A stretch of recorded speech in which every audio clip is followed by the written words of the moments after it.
Selamat malam Bapak Ibu, saudara-saudaraku yang terkasih di dalam Tuhan Yesus Kristus. Kita bersyukur pada malam hari ini kita bisa bersekutu di dalam persekutuan pekabaran Injil. Semua itu adalah kasih dan anugerah-Nya. Dan Tuhan memanggil kita untuk membawa terang-Nya. Untuk mengawali persekutuan pada malam hari ini, mari kita muji Dia dengan pujian Mereka Perlu Kasih Tuhan.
Sebelum kita lanjutkan persekutuan ini, mari kita berdoa. Bapa yang Maha Kasih, yang hamba sembah di dalam nama Tuhan Yesus Kristus, Engkau senantiasa memimpin langkah-langkah hidup kami. Terima kasih ya Bapa, Kau berikan kami kesehatan, kekuatan, sehingga kami bisa merasakan kasih-Mu yang luar biasa dalam kehidupan kami. Berkaryalah ya Tuhan melalui Bapak Pendeta Erik untuk menyampaikan kebenaran firman-Mu. Urapilah dengan kuasa Roh Kudus-Mu juga semua orang yang mendengarkannya, sehingga firman-Mu yang disampaikan bisa kami terima dan melakukannya dalam kehidupan. Di dalam nama Tuhan Yesus kami berdoa dan bersyukur. Amin. Firman Tuhan yang akan disampaikan oleh Bapak Pendeta Erik dengan tema menghibur dan menopang yang tersisih. Mari kita siapkan hati dan pikiran kita dengan pujian Jiwaku Haus.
Selamat malam Bapak, Ibu, dan saudara sekalian segenap aktivis Komisi PI. Kita akan kembali membaca dan merenungkan firman Tuhan di bawah tema menghibur dan menopang yang tersisih. Saya mengajak kita untuk membuka kitab Yesaya pasal 56 ayat 1 sampai 8. Yesaya pasal 56 ayat 1 sampai 8. Demikian bunyinya. Beginilah firman Tuhan, taatilah hukum dan tegakkanlah keadilan. Sebab sebentar lagi akan datang keselamatan yang daripadaku, dan keadilanku akan dinyatakan. Berbahagialah orang yang melakukannya, dan anak manusia yang berpegang kepadanya, yang memelihara hari Sabat dan tidak menajiskannya, dan yang menahan diri dari setiap perbuatan jahat. Janganlah orang asing yang menggabungkan diri kepada Tuhan berkata, sudah tentu Tuhan hendak memisahkan aku daripada umatnya. Dan janganlah orang kebiri berkata, sesungguhnya aku ini pohon yang kering. Sebab beginilah firman Tuhan, kepada orang-orang kebiri yang memelihara hari-hari Sabatku, dan yang memilih apa yang ku kehendaki, dan yang berpegang kepada perjanjianku, kepada mereka akan kuberikan dalam rumahku dan di lingkungan tembok-tembok kediamanku suatu tanda peringatan dan nama. Itu lebih baik daripada anak-anak lelaki dan perempuan. Suatu nama abadi yang tidak akan lenyap akan kuberikan kepada mereka. Dan orang-orang asing yang menggabungkan diri kepada Tuhan untuk melayani Dia, untuk mengasihi nama Tuhan, dan untuk menjadi hamba-hambanya. Semuanya yang memelihara hari Sabat dan tidak menajiskannya, dan yang berpegang kepada perjanjianku, mereka akan kubawa ke gunungku yang kudus, dan akan kuberi kesukaan di rumah doaku. Aku akan berkenan kepada korban-korban bakaran dan korban-korban sembelihan mereka yang dipersembahkan di atas mezbahku. Sebab rumahku akan disebut rumah doa bagi segala bangsa. Demikianlah firman Tuhan Allah yang menghimpun orang-orang Israel yang terbuang. Aku akan menghimpunkan orang kepadanya lagi sebagai tambahan kepada orang-orangnya yang telah terhimpun. Demikianlah firman Tuhan. Berbahagia kita yang merenungkannya siang malam dan melakukan kehendak Tuhan. Saudara sekalian, persahabatan itu baik. Persahabatan yang erat itu baik. Tuhan Yesus sendiri menempatkan dirinya sebagai sahabat bagi murid-muridnya dan memandang mereka sebagai sahabat-sahabatnya. Kamu adalah sahabatku, kata Yesus kepada mereka. Yohanes pasal 15 ayat 14. Dan Tuhan menegaskan di ayat selanjutnya, aku tidak menyebut kamu hamba, tetapi aku menyebut kamu sahabat. Ayat 15. Saudara sekalian, persahabatan itu baik. Persahabatan yang erat itu baik. Namun, persahabatan jika cenderung eksklusif, mengelompok, tertutup, terpisah dari yang lain, itu tidak baik. Dan semakin erat persahabatan, kecenderungan untuk menjadi eksklusif pun semakin kuat. Kita perlu waspada akan hal itu.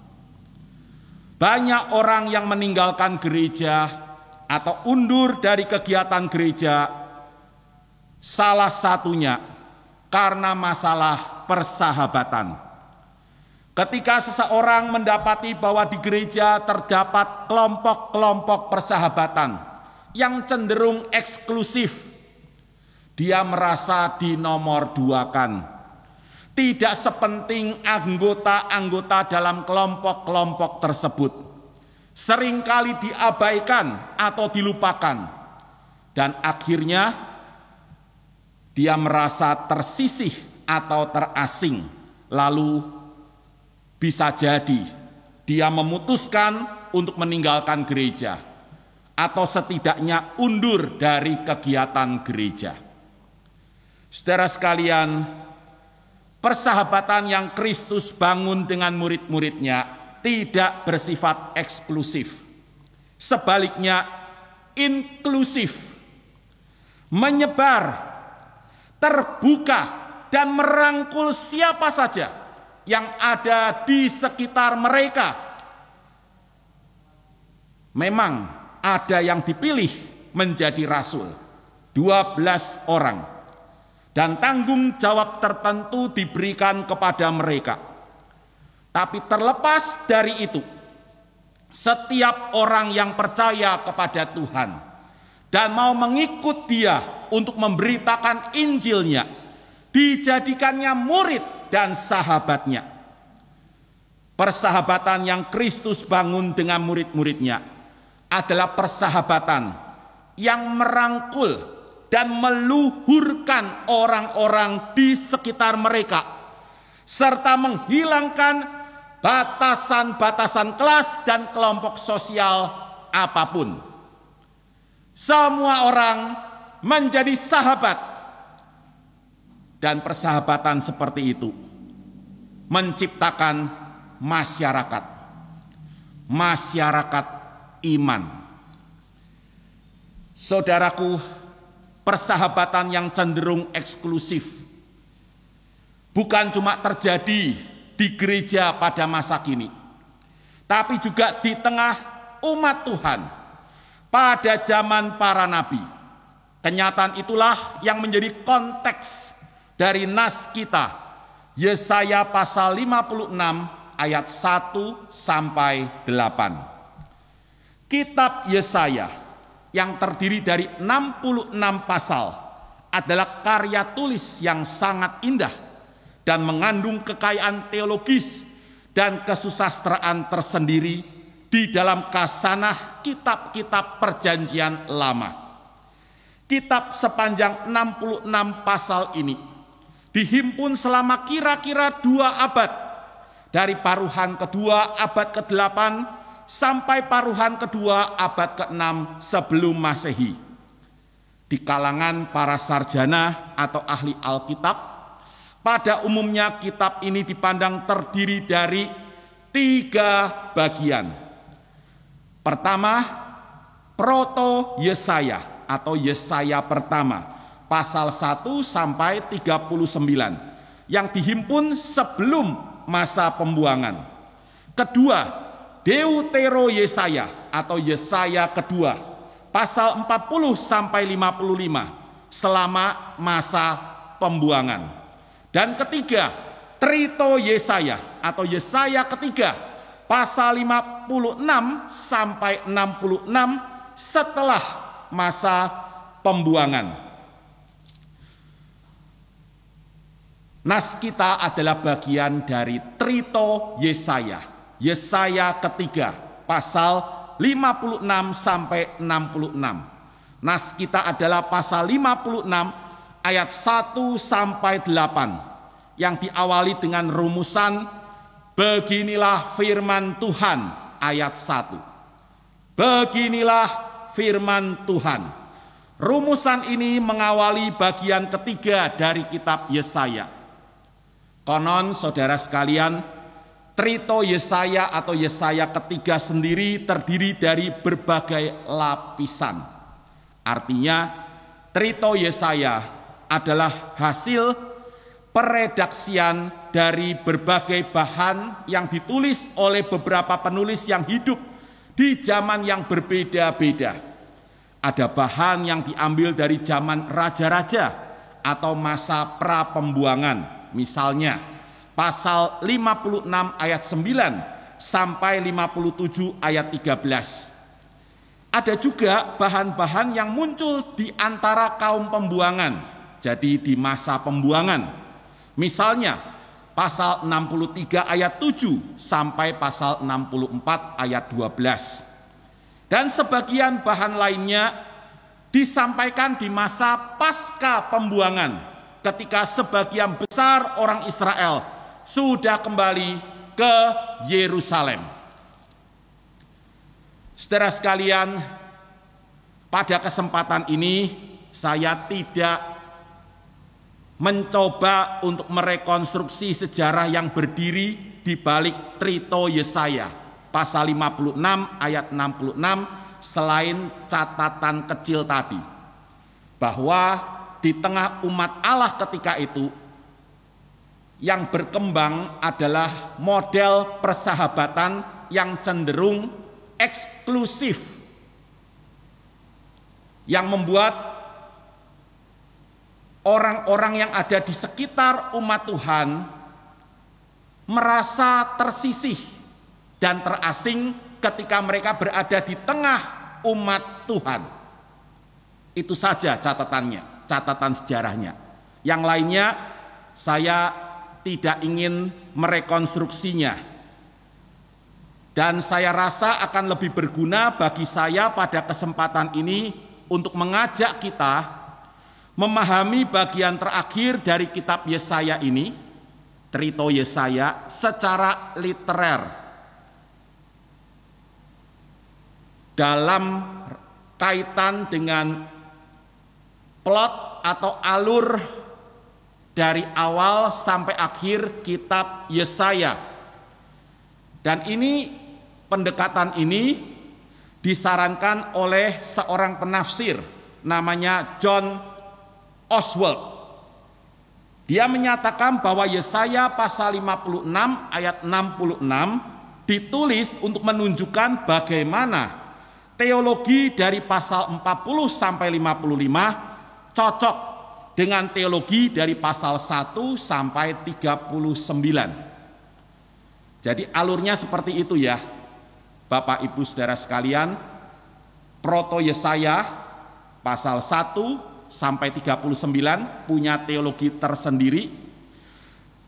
Deutero Yesaya pasal 40 sampai 55 punya teologi tersendiri. Dan kemudian Cerita Yesaya pasal 56 ayat 66 punya teologi tersendiri. Tapi ketiga teologi ini terangkai dengan sangat indah. Saya akan tunjukkan secara sederhana. Saudara sekalian, intinya Yesaya pasal 1 sampai pasal 39 atau Proto Yesaya mendiagnosis atau mencermati masalah ketidakpercayaan Israel kepada Tuhan dengan fokus pada ketidaksetiaan Israel dan sebagai ganjarannya penghakiman Tuhan atas mereka. Itu Proto Yesaya. Ketidakpercayaan umat kepada Tuhan, ketidaksetiaan mereka dan ganjarannya, yaitu penghakiman Tuhan atas mereka. Sedangkan Yesaya pasal 40 sampai 55 atau Deutero Yesaya memberikan kesaksian tentang sifat Tuhan yang menebus atau membebaskan. Seperti tertulis dalam Yesaya pasal 40 ayat 1. Hiburkanlah umatku, demikianlah firman Allahmu. Tenangkanlah hati Yerusalem dan serukanlah kepadanya bahwa perhambaannya sudah berakhir, bahwa kesalahannya telah diampuni, sebab ia telah menerima hukuman dari tangan Tuhan 2 kali lipat karena segala dosanya. Juga dalam Deutero Yesaya ini disaksikan bahwa Tuhan berjanji untuk memulihkan keadaan umatnya. Saudara sekalian, selanjutnya setelah kedua hal itu dikemukakan, Proto Yesaya, bahwa Israel telah berdosa kepada Tuhan dan harus menjalani hukuman Tuhan atas mereka. Lalu Deutero Yesaya, bahwa Tuhan mau membebaskan mereka dan memulihkan keadaan mereka.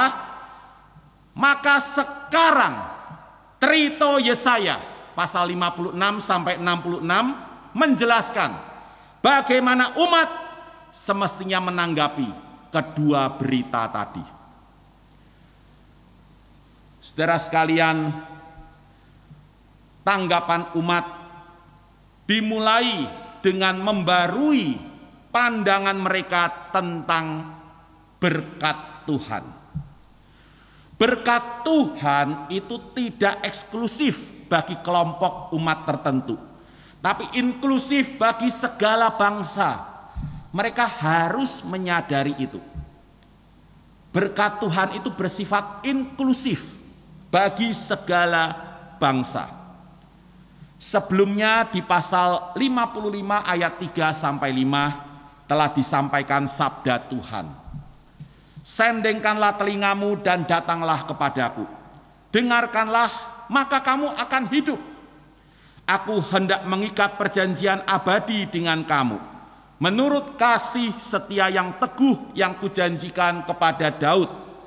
Sesungguhnya aku telah menetapkan dia menjadi saksi bagi bangsa-bangsa, menjadi seorang raja dan pemerintah bagi suku-suku bangsa. Sesungguhnya engkau akan memanggil bangsa yang tidak kau kenal, dan bangsa yang tidak mengenal engkau akan berlari kepadamu.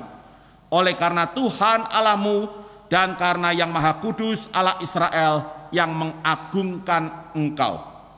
Perhatikan saudaraku, bahwa inti dari pembaruan perjanjian abadi yang diadakan Tuhan dengan Daud hambanya adalah bahwa perjanjian itu akan meliputi dan merangkul bangsa-bangsa yang tidak mereka kenal.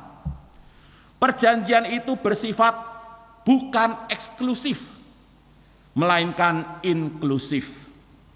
Berkat Tuhan tidak bersifat eksklusif bagi kelompok umat tertentu, tetapi inklusif bagi segala bangsa. Pembaruan dan pemenuhan perjanjian abadi ini menuntut pembaruan keseluruhan hidup umat Tuhan, baik di tengah masyarakat maupun di tengah umat sendiri atau hidup berjemaat. Pertama, di tengah masyarakat, umat harus menaati hukum dan menegakkan keadilan, seperti tertulis di ayat 1 Yesaya pasal 56 ayat 1. Taatilah hukum dan tegakkanlah keadilan, sebab sebentar lagi akan datang keselamatan yang daripadaku dan keadilanku akan dinyatakan. Ini yang harus dikerjakan oleh umat Tuhan di tengah masyarakat, menaati hukum dan menegakkan keadilan. Hukum dan keadilan itu ibarat dua sisi dari satu mata uang. Hakikat hukum adalah menjamin keadilan, dan kata keadilan di sini merupakan terjemahan dari kata Ibrani sedekah. Artinya perilaku yang benar terhadap sesama manusia dan kepada makhluk ciptaan lainnya. Dari kata ini muncullah istilah sedekah, pertolongan untuk pihak yang lemah.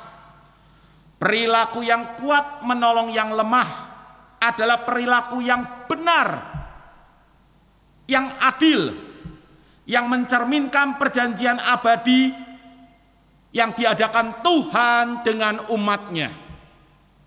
Tuhan memberkati umatnya karena dia ingin memberkati banyak orang, bangsa-bangsa. Karena itu selayaknya umat Tuhan berlaku adil, menolong pihak-pihak yang lemah dan membutuhkan pertolongan. Sesuai tema kita, menghibur dan menopang yang tersisih. Kita bisa menghabiskan banyak uang untuk kesenangan dan kepentingan kita sendiri. Mulai sekarang, mari sebelum kita menggunakan uang kita untuk kesenangan dan kepentingan kita sendiri, coba ingat, saudara-saudara kita yang lemah dan membutuhkan pertolongan.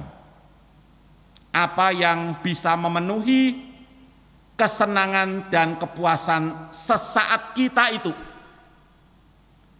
sangat dibutuhkan oleh mereka. Mari kita membangun perilaku yang benar dengan memperhatikan mereka yang membutuhkan pertolongan. Itu yang pertama. Yang kedua, di tengah umat sendiri atau hidup berjemaat, umat harus membangun persahabatan yang inklusif, menyebar, terbuka, merangkul siapa saja yang ada di sekitar kita. Ini penting sekali, saudara sekalian.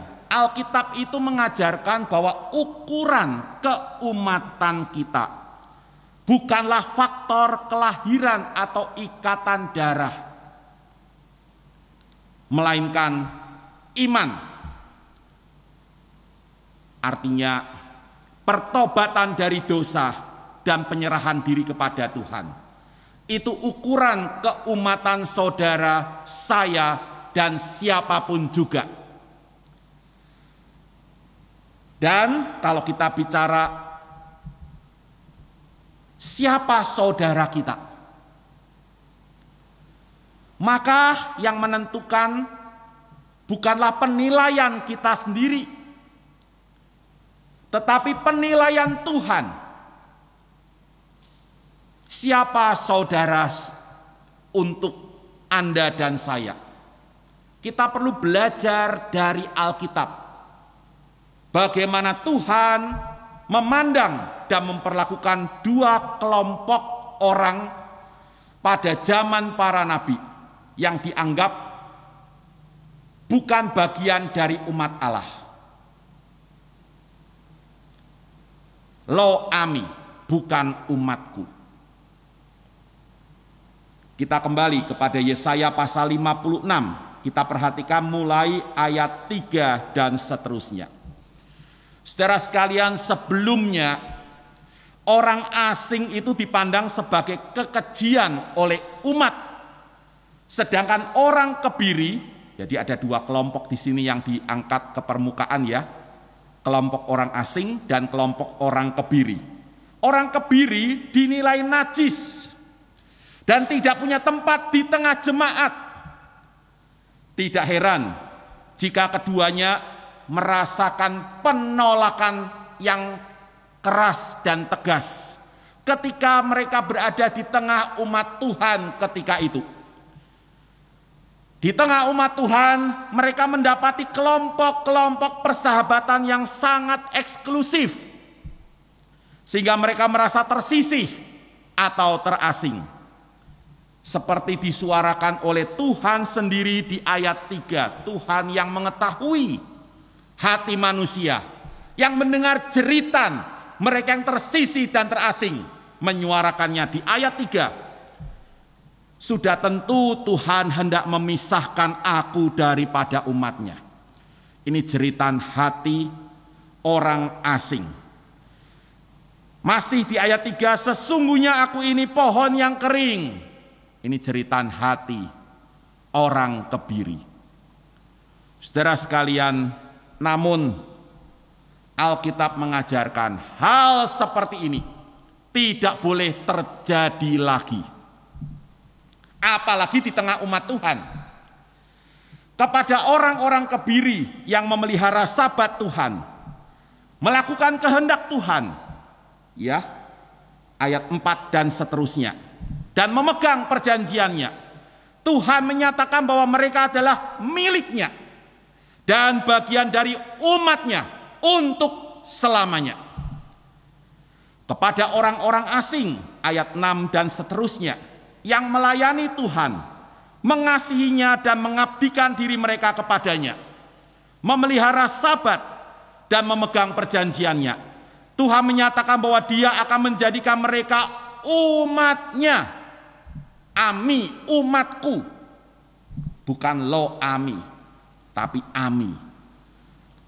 Umat, umatku. Dan Allah akan berkenan atas ibadah mereka. Saudara sekalian, perhatikan bahwa dua kelompok orang yang tadinya merasa tersisih, terasing, tersingkirkan itu akan dihimpun oleh Tuhan bersama umatnya dan menjadi bagian dari umatnya. Ayat 7 sangat penting. Di sana Tuhan menegaskan, rumahku, kata Tuhan, akan disebut rumah doa bagi segala bangsa. Saudara sekalian, Yesus menunjukkan kebenaran ini di dalam perjanjian baru. Dan Yesus menunjukkan secara gamblang. Ketika pada suatu kesempatan sedang ia mengajar orang banyak, seseorang berkata kepadanya, "Lihatlah, ibumu dan saudara-saudaramu ada di luar dan berusaha menemui engkau." Matius pasal 12 ayat 47. Jawab Yesus, "Siapakah ibuku? Dan siapakah saudara-saudaraku?" Ayat 48.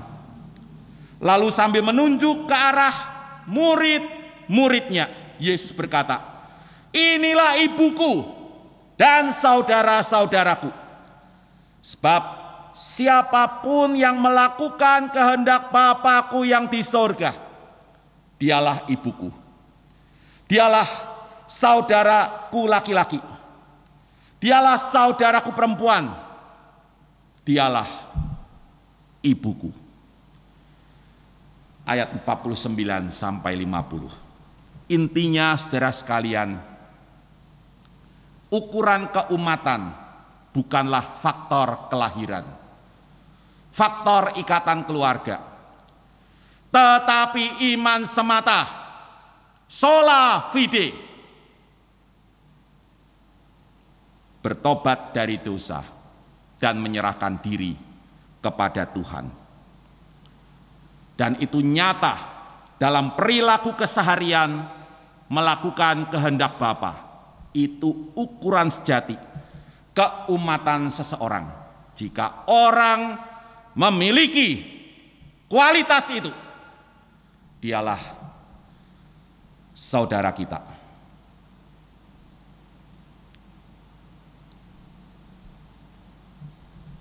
Tema kita adalah menghibur dan menopang yang tersisih. Dalam terang firman Tuhan hari ini, menghibur dan menopang yang tersisih berarti mulai hari ini kita harus berkomitmen membangun persahabatan yang bersifat inklusif. Kita harus meninggalkan model persahabatan yang bersifat eksklusif, mengelompok, tertutup, terpisah dari yang lain, sehingga membuat orang lain sulit masuk ke dalam kelompok kita. Dan kalaupun dia masuk, dia merasa tersisih dan tersingkirkan. Kita harus membangun persahabatan yang inklusif atas dasar kebenaran bahwa ukuran keumatan seseorang bukanlah faktor keluarga, bukan juga masalah saya cocok dengan dia atau tidak,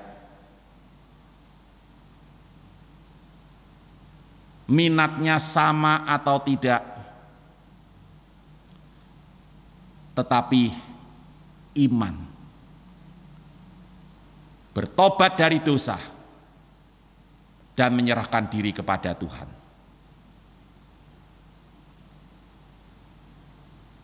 Sehingga tidak ada lagi orang yang merasa terasing dan tersisih di tengah kita, baik dalam konteks hidup bergereja maupun di tengah masyarakat.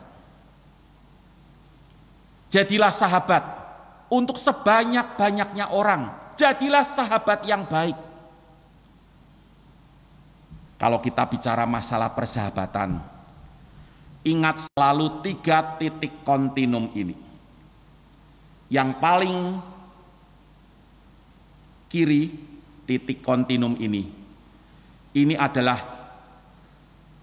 hidup bagi diri sendiri. Titik kontinum yang kanan adalah berkorban bagi orang lain. Saya ulang ya, yang paling kiri hidup bagi diri sendiri, masa bodoh orang lain. Yang kanan berkorban bagi orang lain. Di tengah antara titik kontinum kiri dan kanan adalah berbagi. Seorang sahabat adalah seorang yang berbagi dengan sahabatnya. Berbagi suka dan duka, senang dan susah, kelebihan dan kekurangan, berbagi ilmu dan pengalaman, berbagi. Sehingga tidak ada yang merasa tidak terperhatikan atau diabaikan. Satu sama lain saling asah, asuh, dan asih. Tapi tingkat berbagi ini tadi ya, rentangnya lebar. Ada yang sedikit berbagi. Ada yang cukup banyak berbagi. Ada yang banyak sekali berbagi. Kalau yang paling kiri tadi hidup untuk sendiri, tidak mau berbagi. Cukup berbagi, cukup banyak berbagi, sangat banyak berbagi, klimaksnya berkorban. Tuhan Yesus tidak pernah hidup untuk dirinya sendiri. Tuhan Yesus tidak pernah sedikit berbagi. Cukup berbagi. Cukup banyak berbagi. Sangat banyak berbagi. Tuhan Yesus berkorban. Dia serahkan dirinya. Itulah sahabat yang paling menyayangi kita. Saudara dan saya. Mari kita ikuti jejaknya. Sehingga Injil kasih dan keselamatan itu boleh bukan cuma didengar, tapi dialami oleh banyak orang.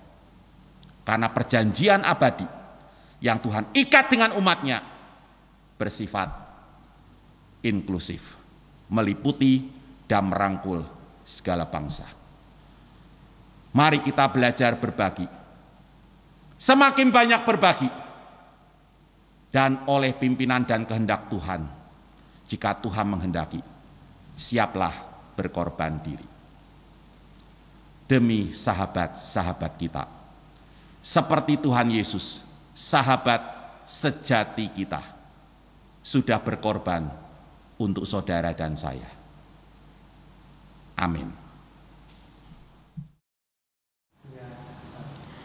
Untuk mengakhiri persekutuan pekabaran Injil pada malam hari ini, dan gunakan waktu yang Tuhan anugerahkan pada kita, mari kita memuji Dia dengan pujian gunakan waktu.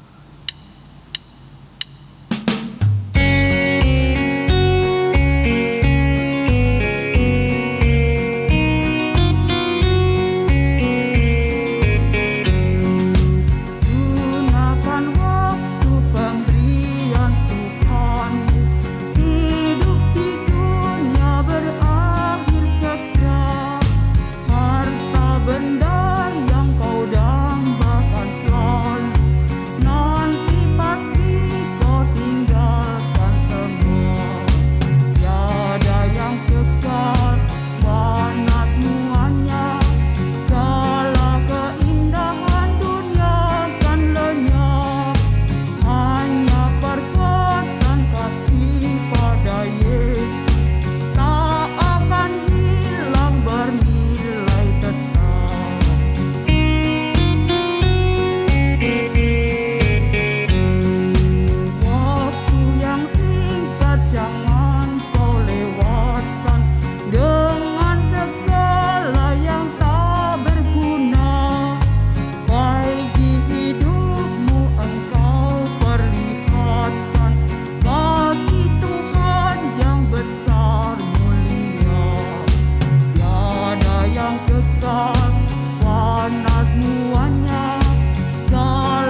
kita mengakhiri persekutuan ini, doa penutup dan doa berkat akan disampaikan oleh Bapak Pendeta Erik Sudarma.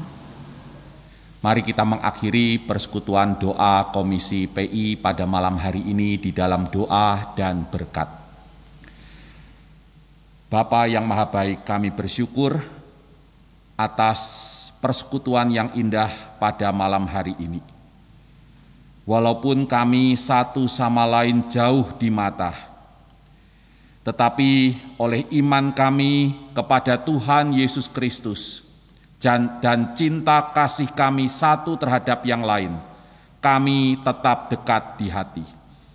Firman-Mu malam ini telah mengajarkan kepada kami untuk membangun dan mengembangkan persahabatan yang bersifat inklusif, menyebar, terbuka, dan merangkul orang-orang di sekitar kami, sehingga tidak ada lagi yang merasa tersisih atau terasing. Tuhan, tolonglah kami menciptakan masyarakat iman yang saling asih, asah, dan asuh di dalam persekutuan dengan Kristus. Terima kasih ya Bapa. Kami berdoa untuk persekutuan Komisi PI yang akan datang.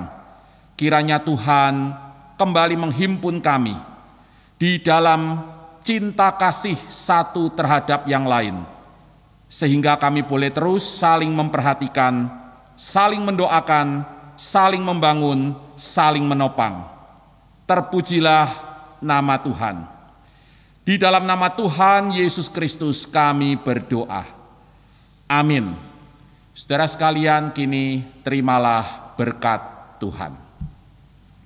Kasih karunia dari Allah Bapa, penyertaan dari Tuhan Yesus Kristus, serta persekutuan di dalam Roh Kudus atas Bapak, Ibu, dan saudara sekalian, sekarang sampai selamanya. Amin.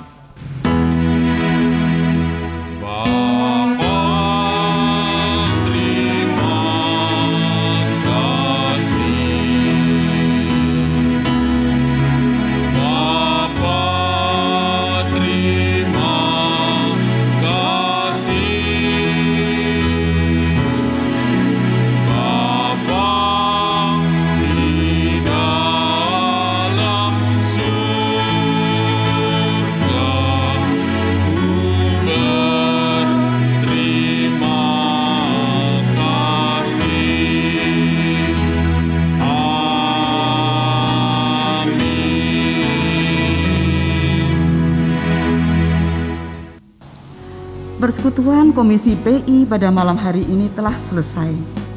Kita jumpa lagi untuk persekutuan mendatang. Ikuti protokol kesehatan, istirahat yang cukup, tekun di dalam doa, tetap semangat. Tuhan Yesus memberkati. Sampai jumpa.